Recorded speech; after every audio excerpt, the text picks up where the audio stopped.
बिस्मिल्लाहिर्रहमानिर्रहीम अस्सलाम वालेकुम my dear student, this is Aslan Ansari and I am your computer teacher. आज हम जो टॉपिक पढ़ेंगे वो हमारे पास है कमांड्स। बेसिक लैंग्वेज के अंदर डिफरेंट टाइप्स की कमांड्स इस्तेमाल होती हैं।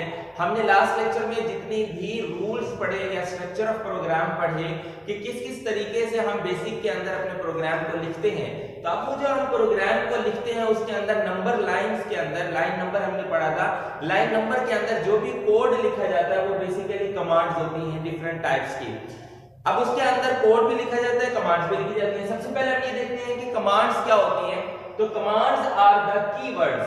अभी बेसिकली कीवर्ड्स हैं जिनका एक स्पेसिफिक मीनिंग होता है। अब ये कीवर्ड्स क्यों है या कैसे बने हैं, तो उस लैंग्वेज को इन्वेंट करने वाले जो डेवलपर्स थे उन्होंने इसके अंदर कुछ बिल्ट इन कमांड्स रख दी, यानी कि उन्होंने कुछ ऐसे कीवर्ड्स फिक्स कर दिए कि जब भी उन कीवर्ड्स को इस लैंग्वेज के अंदर यूज किया जाएगा तो इसका वही स्पेसिफिक मीनिंग होगा जो एक बार फिक्स कर दिया गया है, यानी कि आप उस मीनिंग को चेंज नहीं कर सकते। तो अगर आप देखें तो उसने लिखा are keyword which are used to issue instruction to the computer to perform specific task। आपको पता है कि हम अपने कंप्यूटर में कोई भी प्रोग्राम करते हैं तो वो किस पर्पस के लिए किया जाता है, हम क्यों इंस्ट्रक्शंस देते हैं। तो हम इंस्ट्रक्शन इसलिए देते हैं ताकि वो किसी भी एक स्पेसिफिक प्रॉब्लम को सॉल्व आउट करे या किसी एक स्पेसिफिक टास्क को परफॉर्म करे। तो ये है हमारे पास कमांड्स की डेफिनेशन। अब हमारे पास बेसिक लैंग्वेज से रेलेवेंट बहुत सारी कमांड्स हैं, हम वन बाय वन करके देखते हैं। सबसे पहले है CLS। ये जिस तरीके से मैंने कैपिटल में लिखे हैं आपने इसी तरीके से लिखना है। आगे लिखा हुआ है CLS stands for clear the screen, यानी कि आपकी स्क्रीन पर जो भी लिखा हुआ होगा ये उसको क्लियर कर देगा। लेट्स सपोज ये इसका पूरी स्क्रीन है और मैं इसको कंसीडर कर लेता हूं ये मेरे पास बेसिक की स्क्रीन है, यानी कि GW बेसिक का एक एनवायरनमेंट है। मैं यहां लास्ट में आके लिख देता हूं CLS और एंटर का बटन प्रेस कर देता हूं, तो क्या होगा, इस GW बेसिक की स्क्रीन पर जो कुछ भी लिखा हुआ है वो सारा का सारा इरेज हो जाएगा। तो this is called CLS stand for clear the screen। It is used to clear the content of the screen। हम क्यों इस्तेमाल करते हैं, इसने वही बात कर दी जो मैंने आपको अभी एग्जांपल में दी कि अगर इस पूरे प्रोग्राम के या इस पूरे कोड के लास्ट में मैंने कहीं भी CLS लिख दिया है, मैं इसको रेज करना चाहता हूं, तो CLS लिख के जैसे ही मैं एंटर प्रेस करूंगा ये पूरी की पूरी स्क्रीन जो है ये इरेज हो जाएगी। सिमिलरली दूसरी कमांड है हमारे पास run command is used to execute of a program. अब अगर आपने ये पूरा का पूरा प्रोग्राम लिख लिया, ये पूरा कोड लिख लिया, आफ्टर कोडिंग जाहिर है कि अब आप चाहते हैं कि वो रन हो, यानी कि वो चले, वो एग्जीक्यूट हो, तो एग्जीक्यूट होगा तो तभी आपको उसका आउटपुट नजर आएगा या मिलेगा।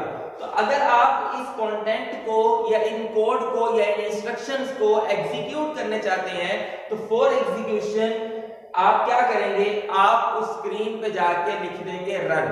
जैसे ही आप रन लिखेंगे उसको एंटर का बटन प्रेस करेंगे वो चल जाएगा, आपकी स्क्रीन पे आपको आउटपुट नजर आएगा, जो पहले कंटेंट लिखा होगा वो खत्म हो जाएगा या उस कंटेंट के बाद आपको उसका आउटपुट लिखा हुआ आ जाएगा। सिमिलरली जरूरी नहीं कि आप रन लिखें, अगर आप कोड लिखने के बाद अगर आप F2 की प्रेस कर देंगे, ये मैंने यहाँ लिखा है F2 की इज यूज्ड, अगर आप F2 की प्रेस कर देंगे तो तब भी आपका वो प्रोग्राम एग्जीक्यूट हो जाएगा और आपकी स्क्रीन पे आपको आउटपुट नजर आना शुरू हो जाएगा। अब हम चलते हैं लिस्ट की तरफ। इसमें बड़ी इंपॉर्टेंट बातें हैं और बहुत ही समझने वाली बातें हैं। लिस्ट कमांड क्यों यूज होती है कि आपकी स्क्रीन पर नंबर ऑफ कमांड्स लिखी हुई है। अब आप चाहते हैं कि वो सारी की सारी, यानी आपने इतनी सारी कमांड्स लिख दी कि वो स्क्रीन से बाहर जाती रह गई, तो आपको उनको स्क्रॉल करना पड़ेगा। अब आप चाहते हैं कि वो सारी की सारी आपको इकट्ठी नजर आ जाए, तो आप लिस्ट की कमांड का इस्तेमाल करेंगे। अगर आप सिंपली लिस्ट लिखते हैं और एंटर का बटन प्रेस कर देते हैं तो उस कोड के अंदर या उस बेसिक के प्रोग्राम के अंदर जितनी भी नंबर ऑफ स्टेटमेंट्स होंगी या इंस्ट्रक्शंस होंगी वो सारी की सारी आपकी स्क्रीन पर आ जाएंगी। सिमिलरली अगर आप लिखते हैं लिस्ट फिर डैश लगा के फिर लिख देते हैं 20, अब ये जो 20, 30, 50 जो भी होगा ये बेसिकली लाइन नंबर्स को शो कर रहा है, तो डैश पहले है 20 बाद में है, इसका मतलब कि लाइन नंबर 0 या 1 से लेकर 20 तक जितनी भी लाइंस है वो शो करा दे, उसके बाद वाली लाइंस को वो शो नहीं करवाएगा। सिमिलरली लिस्ट 10 to 20, अब उसने रेंज बता दी कि लाइन नंबर 10 से पहले वाली भी छोड़ दो और 20 के बाद वाले में छोड़ दो, सिर्फ लाइन नंबर 10 से लेकर 20 तक दिखा दे, वो ऑल लाइंस बिटवीन 10 to 20 आपको शो कर देगा। अब लास्ट में ये है उसका जो सिंटेक्स है वो है लिस्ट 20 डैश, यानी अब डैश बाद में लगा होगा, तो इसमें ये होगा कि लाइन नंबर 20 और 20 से बाद वाली जितनी भी लाइंस हैं वो तमाम की तमाम लाइंस आपको शो कर देगा। अगर कोई भी लाइन नहीं होगी तो वो आपकी स्क्रीन पर एक मैसेज छोड़ देगा कि यहाँ पर कोई और लाइन मौजूद नहीं है। अगर आपके पास एक भी लाइन होगी तो वो उसको भी शो कर देगा। तो बच्चों ये था हमारा आज का टॉपिक, जिसके अंदर हमने कमांड्स को डिस्कस किया और फिर हमने 3 कमांड्स पढ़ी, CLS, रन और लिस्ट। तो आपने इसको अच्छे तरीके से सुनना है, समझना है। अगर कोई भी बात समझना है तो मुझसे व्हाट्सएप पे कांटेक्ट कर लीजिएगा। अल्लाह हाफिज।